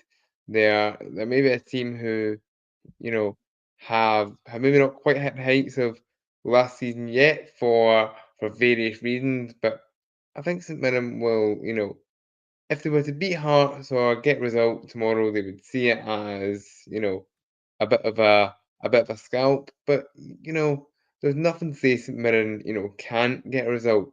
And we mentioned a little bit earlier about Mark O'Hara. If he is available, that'll be massive for St Mirren. If he's not, that is a huge miss. But I mean, they are not a bad side, St Mirren, who are yet to really, show their true quality, be that because of the earlier excursions in Europe, as we mentioned them alongside Dave toward the top of the show, or if it's just more kind of like just finding their feet again. But I mean, St Mirren for these past 2 seasons have set the bar really high, and they're still in a fairly decent place. But I don't know if they can quite manage, 3 successive top 6 finishes. But of course, it is a little bit early to say that. We're only in October. Michael, Okay, that's Michael, it's not often that Graham makes a good point, so I'm going to bring it up. He says that that the new Hearts manager is what we the under, and I think that's a good point that he makes because I've said to Graham, look, what I don't know why a team like Hearts would bring in Danda for big money and then not play him. So I'm just glad to see that guy that I really rated at Ross County will be finally playing for the team this season. I don't know about you guys, but I'm just glad that Graham's made a brilliant comment as well. That'll be over for the year now, hopefully. Let's move on now. He's not here, so he can't reply back. Motherwell against Dundee. Regan, this is going to be a very interesting game tomorrow. Stuart Kettlewell was speaking ahead of this game yesterday. He said, we've been working hard during the international break, and we're looking forward to this weekend's game. Dundee are a good team, so it will be a tough game. Tony is doing well. Tony is doing well. So what do you think of tomorrow's game tomorrow, Regan? I think in terms of Motherwell, it's a prime example that you don't need to sack your manager too early. I think Stuart Kettlewell went 1-1 in 16 matches, and then we had Stephen on here questioning Stuart Kettlewell back then, about a year ago, and then they went. I was at the game, Michael, when Motherwell got a great point at Celtic Park, it won last minute. Yeah. And that kind of changed the whole dynamic around Motherwell. So I think it just shows you that you need patience. But no, I think Motherwell have got everything going for them now. They've got a good manager. They've got a really good young player, who's hopefully going to do well for them this season. And like you said, Tony Watt. The one bit of bad news I did read this week was Stephen McGinn, is it? Paul McGinn. Paul McGinn. Paul McGinn he's out for a long time. So yeah, I mean it is sad for him, but I think Stuart Kettlewell's done a great job this season. I do find it strange that Tony Watt is back at Motherwell after slagging them last year. Remember when Alan Burrows was in the crowd and he was playing for Dundee United and he scored, and there was a bit of back and forth then. So I mean, it's quite funny how football works. Laura, I was going to ask you, Paul McGinn's as a captain for Motherwell. He's out for a few weeks, as Reagan says. How big a blow would that be for Motherwell, especially when you've got a cup semi-final coming up against Rangers? Yeah, I think it is a blow. A guy of Paul's kind of experience and know-how, but I'm sure Motherwell are prepared for that. And of course, send our best wishes to Paul McGinn, of course. Of course, John's on the treatment table down south as well. Not a great time to be one of the Gimbrel, it seems. But I think Motherwell will be well prepared, to fill the kind of Paul McGinn shaped void. Because obviously you've got the likes of Stephen O'Donnell, who of course is now starting to get his way into media work as well, and even the young lads, who I'm sure they're right back as well. Ewan Wilson, who they managed to almost pluck out of nowhere. So I think this week's a new deal until That was a great 2027. story. That was a great story, Laurie. I mean, the guy was at Beef Juniors last season. He won the league. Yep. And Motherwell wanted to impress, and then he did well there. They won the league, and because they didn't go up because Beef they didn't pay for the floodlights, so they didn't win the league.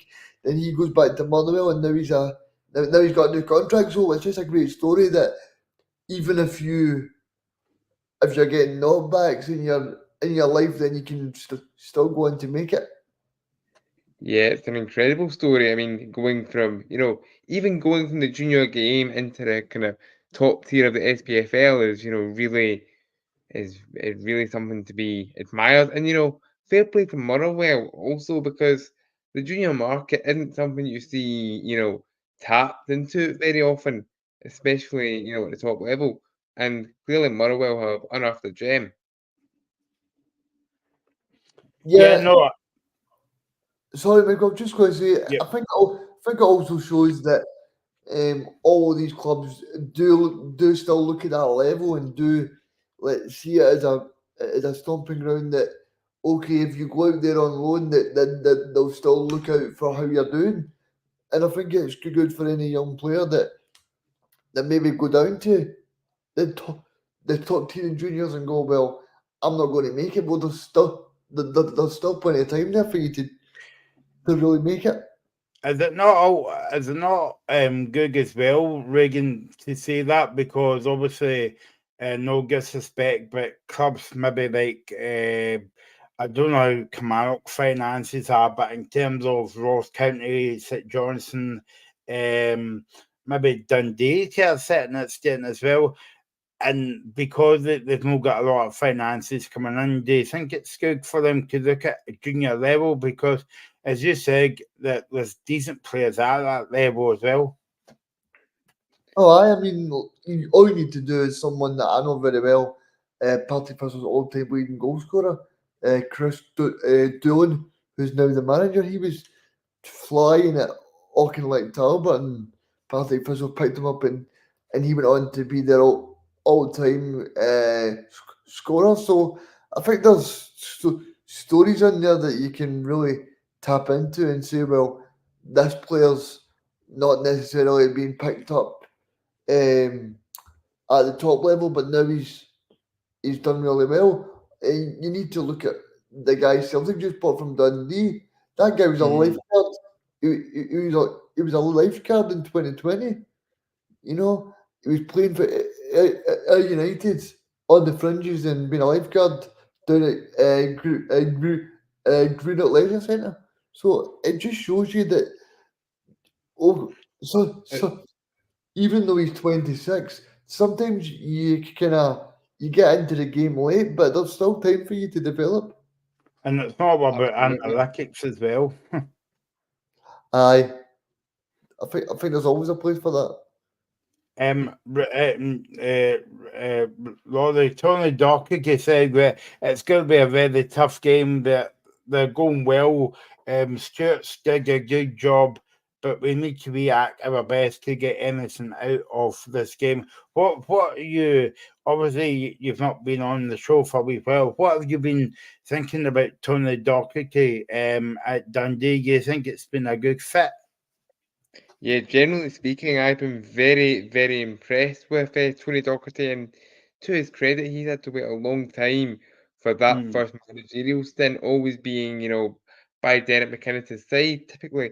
But of course, for Tony Docherty, a lot of, small things kind of fell into place because when he was, by Derek McInnes' side, he was commuting from pretty much Dundee every day to come to Kilmarnock. So when that Dundee job came up, it was, perfect for him.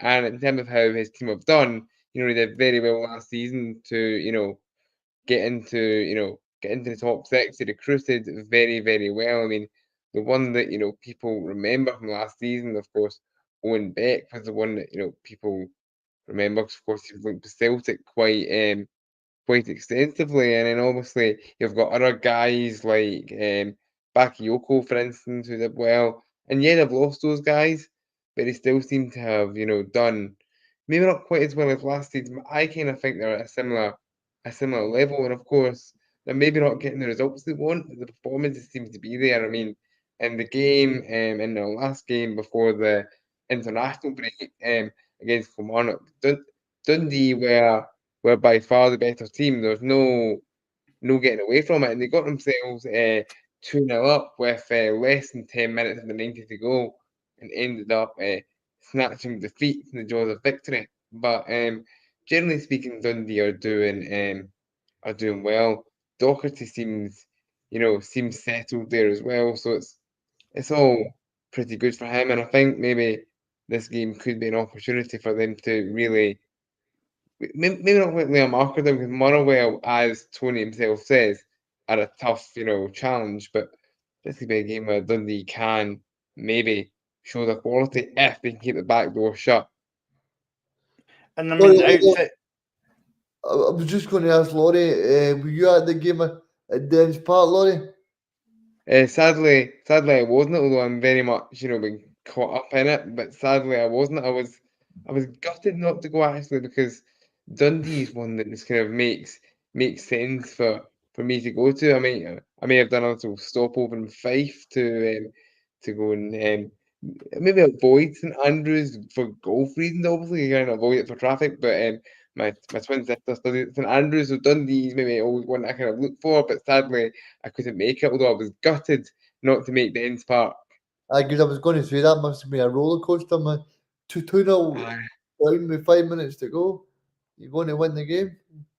Yeah, at 2-0, Reagan, I thought it was finished. I was like, game over. And to be honest, that's what we kind of deserved. I mean, in fairness, we'll go on to Kilmarnock in a second, but when Derek McInnes made the subs, that really changed the game.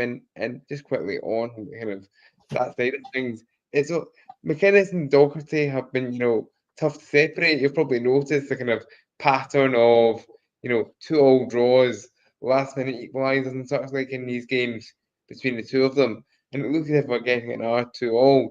I hope anyone that, and I'm not encouraging gambling here, I hope anyone that had a bet on Dundee 2, Kilmarnock 2, hit the cash out button as quickly as they could.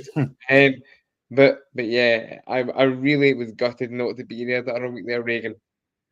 yeah, but gutted like a fish, Rory. So I just had to get that bit in there as well. Okay, let's move on now. To St Johnstone against Ross County, and I suppose I know it's the beginning of we're in what second game brink of the season, Reagan, but let's get feel that a kind of relegation bottom six battle before we move on. How frustrating would it be for Simo Valakari to come over here and now away back home because he's not got his visa sorted yet?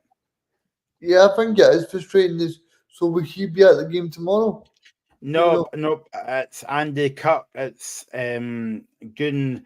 He was doing a press conference and he's taking the game tomorrow, but apparently that he's watching the game back home, so he's not actually came over here I know he was over for the Rangers game 2 weeks ago, but It's a would little, think, yeah, it's a lot of upheaval. it's a little bit strange because you think like Yeah. Johnson would have all that stuff sorted, especially because they want to get new ideas.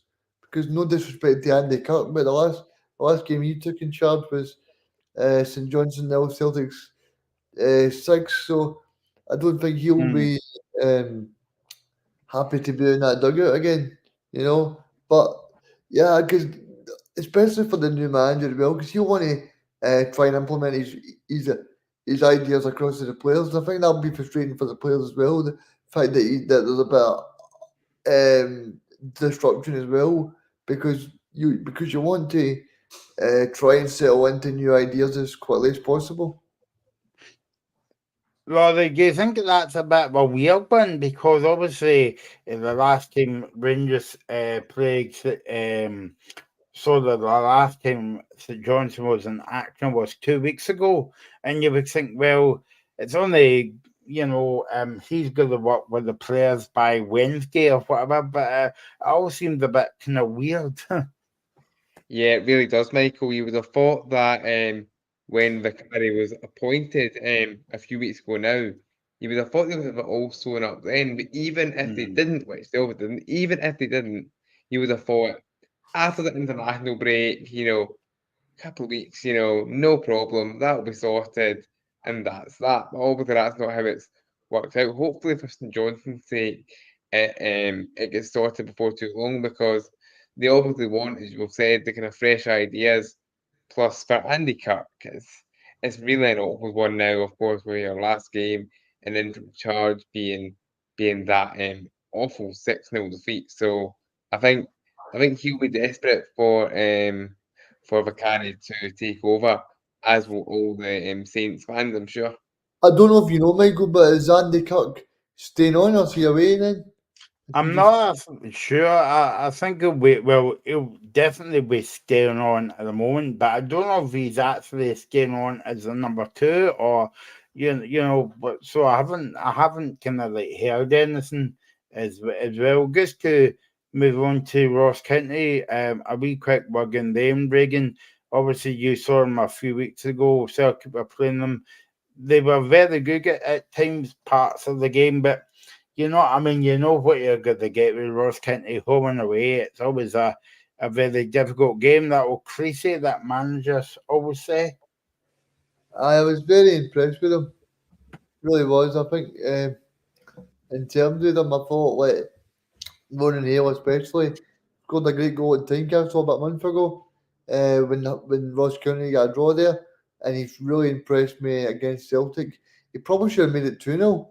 There was one in the second half with about 10 minutes to go, Michael, where he tried to chip it over the Schmeichel. So, and I like the wee cheeky sentiment with Brendan Rodgers when he said that I don't know why he's scoring against Celtic. So I think he's obviously got a bit of personality about him. I'm not going to say he's arrogant, but he believes in his own ability and he's got belief. And he showed that when he was in the Irish leagues with Cliftonville against Linfield and people like that. Because I was reading as well that he won the Irish trophy with them as well. So he's obviously got a bit of pedigree, and they obviously think he's the next big thing over there. So no, I think it's only a good thing for Scottish football that we can attract these players over here. Okay, last but not least, Laurie's been itching to talk about this since 5 o'clock tonight. It's Kilmarnock against Rangers Sunday at 12 o'clock. Your manager was talking to the media on Wednesday. He says we are very strong at home, but it's going to be a very difficult challenge on Sunday. To beat a team like Rangers, you would have to play for 90 minutes. Laurie, how do you see this game going? I mean, I'm not entirely sure why, Michael, but I'm actually kind of quietly confident, I would say. I don't know what's giving me such, quiet confidence about it. But I think I think what Derek McInnes says is quite important because a 90-minute performance isn't really something that we've put in this season, even in the European games. We've played well in spells, but we've never really put it together, and of course that is vital when you're playing the Old Firm. But I'm sure, or I like the Old Firm, but I'm sure we'll take confidence, from our performances, against Glasgow's Big Two, especially at home, last season. So Rangers will be tough for us. I'm not getting away from that, but I've got a wee quiet confidence for some reason that I can't quite put my finger on. Reagan, Philip Clement made a couple of interesting comments. He said it's going to be a tough game this weekend, but we need to adapt to the surroundings. And to be honest with you, Reagan, we all know what he means by that. It's not the pie score or anything else at Rugby Park. No, it's the plastic pitch, but I'm sure Laurie knows better than us that it's getting ripped up next season or this season, is it, Laurie? So Yes, so there's been a little bit of a debate over when it's going to be ripped up now, Reagan. So the ripping up of the plastic pitch is depending on a new training facility being built, which hadn't actually broke ground yet. So I think it will be at the end of next season now. The plastic pitch will probably go just in time for them being outlawed. The plan was to get it going at the end of this season. But I think that's now. I don't think that's happening now, sadly, for anyone else. I've got a question for Laurie again, Michael. So Laurie, in terms of your team, then do you think maybe the international break came at a really bad time, and also do you feel like maybe that 3-2 victory is relieved a bit of pressure because see if you go losing like 2 or 3 games in the trot, and then you're obviously losing that game against Dundee, then you've got Rangers at home, so that piles even more pressure. But I think the fact that you lose 3 games there and then you picked that late one up in injury time as we spoke about. So I think the fact that you've got that win, even if you don't win this game, that's kind of I would say ease the pressure a little bit, Laurie. Yeah, I think that's a fair point, Reagan, because and Derek McInnes makes this point when he was speaking to the press. Despite having the kind of stuttering start to the season, we're actually only 1 point worse off than we were at this stage last season. I mean, Kelly really kicked on, from like December last season, if you will. So maybe that's part of that. But I think you're right about relieving pressure. I think that win against Dundee did really take the pressure off the team more so than McInnes. But as for the international break coming at a bad time, I think you're right because when Kelly really needed a break at the start of the season, like July into August, all the European games, 2 games a week, we had games all the time, and then in September we only played something like 2 games. And I mean, October isn't much busier than that. It doesn't feel like. So I think the international break for us just did come at the wrong time. But hopefully the game, last week against Dundee is what truly kickstarts our season. Of course, there's not too much pressure on us on Sunday, but you know what? We'll see how it goes. But I think you made a good point there. International break come at a not so great time for us. But you know what? Is what it is. We all want international breaks to be over, and we're just thankful that it is. And the domestic football is back, and it should be a good one on Sunday afternoon. Michael, I've got a question. I've got a question for you next. Did you watch the VR show? And no, I never watched it. No. Right. Well, I don't know if you've seen it, Laurie, but I did. there was an incident with St Mirren and Kilmarnock, and they actually said that they apologised to the Kilmarnock manager because of the brutality of the kick from Sean Rooney on, I think it was Fussell. Yes, indeed it was. And I was really pleased to hear that from Willie Collum because of course the apologies, I mean, they might frustrate you, but you know what? I really enjoyed the level of transparency from Willie Collum with the VAR review. and quickly on that incident with Vassell. And I think Willie Collum makes the point. The St Mirren player kicked Kyle Vassell twice, and even the first kick was probably enough for a red card. But what's interesting, and Michael and anyone else that hasn't watched it, the VAR official, I don't know who it was, but the VAR official said straight away, check for serious foul play, and then they don't check it. I mean, Colin doesn't quite explain that one, but I mean, but it was all because the referee on the field was like, I saw the kick, there was nothing in it. But then when you see the replay back, I'm sure even the referee would have been like, I've had a howler there. As for Rangers on Sunday, Reagan, there's rumours that Ryan Kent could be coming back to Rangers in the new year. Do you think that's a good move for Rangers? But also, as well, how important is it for Rangers to keep on that winning run that they're on at the moment? I think it's important because they've got some big matches coming up. They're obviously away to Rugby Park, as we spoke about here, but they're also away to Pittodrie next week. So they need to pick up points. And as much as Celtic play Aberdeen tomorrow, as we spoke about, I think the big acid test for Rangers will be that game, because people are talking about Wall Aberdeen Challenge, but that'll be the acid test for Rangers and for Aberdeen. Well, are they able to be able to sustain that, both teams? So I think it will be interesting that Rangers need to try and be as competitive as possible. Okay, I was going to spend a bit of time on this game, but obviously we're running short of time. Let's go into the championship now. As you can look at the fixtures, we have got a game coming up tonight at 7:45 between Hamilton and Falkirk. BBC Scotland Channel. I always like my Friday night football. Ayr United against Livingston. Of course, Egan McGeady has retired from the game now. Reagan might have something to say on that in a wee minute or two. Dunfermline against Morton. Packet Thistle against Airdrie. And Red Rovers against Queen's Park. What's your pick of the game there, guys?